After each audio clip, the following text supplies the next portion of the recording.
Hello and welcome to the next couple of chapters of Allan Stratton's The Dogs. I want to apologize for the traffic sounds and the backgrounds of some of these videos. Unfortunately, my location is close to a busy highway, so windows closed or not, there's going to be some traffic sounds in there, but we'll make do. Chapter 20. Everyone has secrets, like Mr. Sinclair said. Mom, Dad, me. What are Mr. Sinclair's secrets? And Jackie's? Back at the house, I asked Jackie, why didn't your mother take you with her like Mom took me? I know he's listening. I can feel him all around, peeking at me from behind furniture, hiding in closets, under the bed, but he won't come out. Is he playing a game? What's his story? I take out his drawings and look for clues I might have missed the first time. There's a black shape in some of the drawings. Is it a hole or a cave or the coal room? Maybe it's just a scribble. What about the picture of his mother in the ground? Is she sleeping? Dead? There are other things in the drawings that could give me nightmares too. Things like his father's shovel, axe, and pitchfork. As I stare at the pictures, I feel the present and the past and the present. Jackie walked on these floorboards, touched these doorknobs and handrails like I do. He used the same sink, bathtub, and desk. Jackie's everywhere. He's in the air I breathe. I imagine him moving around up here and find myself in the big room over the kitchen, staring at the trapdoor to the attic. Why is it sealed shut? I could chisel away the caked paint and claw out the nails, but I'd make a mess. Mom would freak out. What's in the attic, Jackie? What's its secret? Cameron, Mom's voice is coming from the kitchen. I'm upstairs, I called down in a super cheery voice. How long has Mom been home? Did she hear me talking to myself?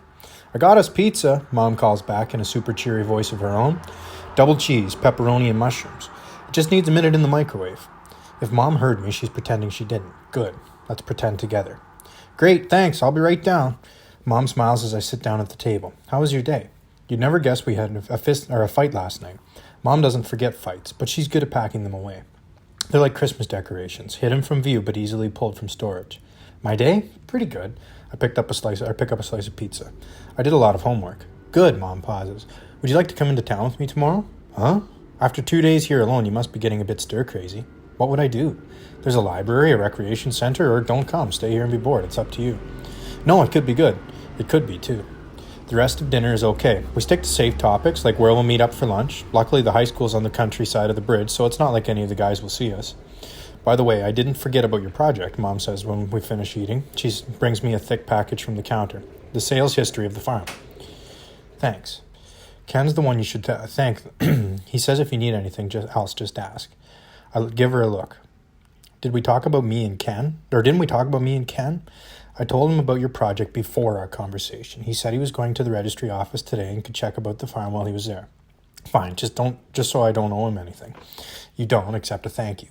I don't want you to owe him anything either. Cameron, Mom sighs. Sometimes people do favors without wanting anything. It's called being nice. Mom's pretty smart, but she sure doesn't know guys. I take the package upstairs, sit cross-legged on my bed, and empty it. There's tons of stuff. No way this is a no big deal favor. This is hey, Catherine, see what a great guy I am getting for all this stuff for your son? How about dinner favor? There's a note from CB on company stationery that has his picture at the top. I take a pen, black out a couple of teeth, and give him a unibrow. Hey, Cameron, heard about your history project. Glad to help. I asked Arlene Cooper at the registry office to print out some survey maps, the sales history, and yearly tax statements. Most farms around here are passed down to sons, so the tax statements are actually more useful than the sales history for knowing who owned the place. Your mother says you're especially interested in if there was ever a murder or suicide on your farm. I wish I could say yes to juice up your essay, but not that I know of. Way back, there was a farmer who was killed by his dogs, though. Maybe that's just as good? Let me know if you have any other questions. Also, let me know if you'd like to toss a baseball, shoot some hoops. Ken.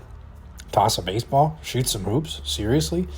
The most important thing is CB says there wasn't a murder. So what happened to Jackie?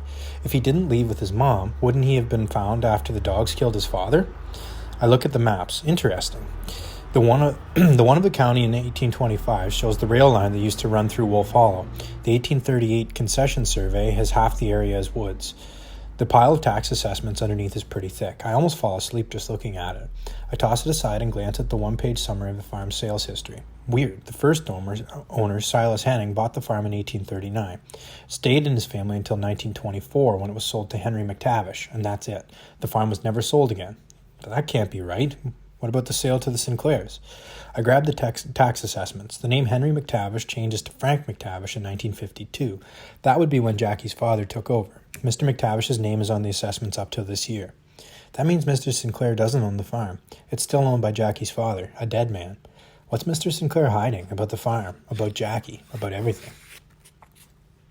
Chapter 21. I show Mom that Mr. McTavish still owns the farm. My, that's curious, isn't it? She tries not to smile. I'm not a real estate agent, so I'm afraid I can't explain it, but fortunately I know someone who is, and I'm sure he'd love to clear it up for you. Nice one, Mom. But she's right, CB is the one I need to talk to. Damn. Next morning, the sun has a harder time getting up than I do. As we drive to town, fog drifts across the harvested fields. We slow down as we near the school. A couple of buses are turning into the parking lot. I slide low in my seat so no one will see me. A few seconds later, we're driving past the motel we stayed at our first night and over the old iron bridge into town.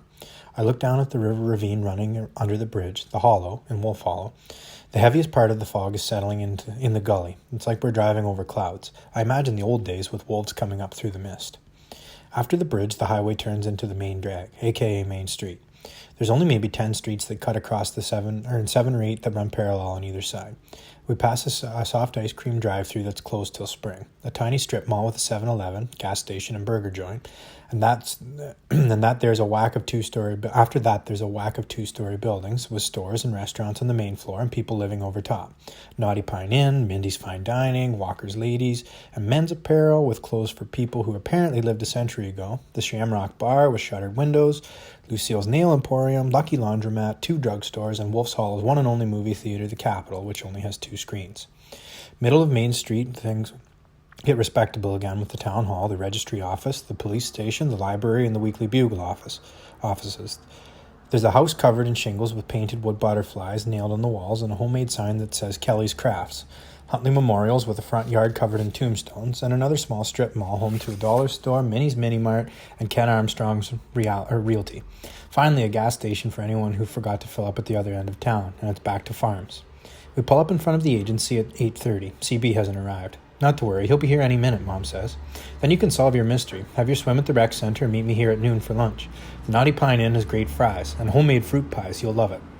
I sling my knapsack over my shoulder and follow Mom inside, where I leave CB's package on her desk.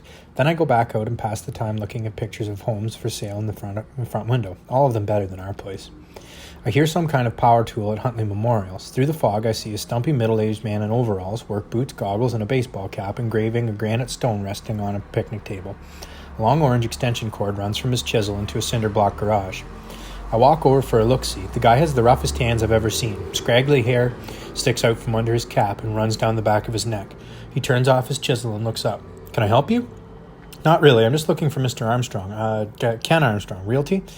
My mom works for him. I saw you working, and well, I've never seen anybody carving on a gravestone. Oh. The way he says it, I'm not sure if I'm supposed to leave or something else. I nod at the stone. Did that guy die? Or just die? Month ago. Oh. Awkward pause. Was he a friend? Did I just say that? What's wrong with me? No, why? No reason. Leave. Leave now. So, what happens if you spell a name wrong? I don't. Anything else?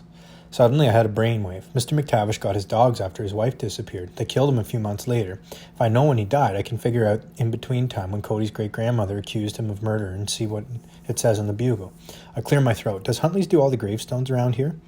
Pretty much. He tosses his chin at a sign. Huntley Memorials, established 1926. So this place would have done the stone for Frank McTavish. The man pauses. Who? He was a farmer who got ripped apart by his dogs sometime in the 1960s. Oh, that guy. Yeah, I need the date he died. It'd be on his stone, right?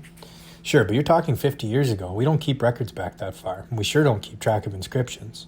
Why not? What's the matter with you? The guy leans over the stone and gets back to work. If you really want to know, try the cemetery, 2 blocks over. Turn right, end of the road, just before the lake. They'll have a map of who's buried there. Check his grave. The cemetery. I'm on my way.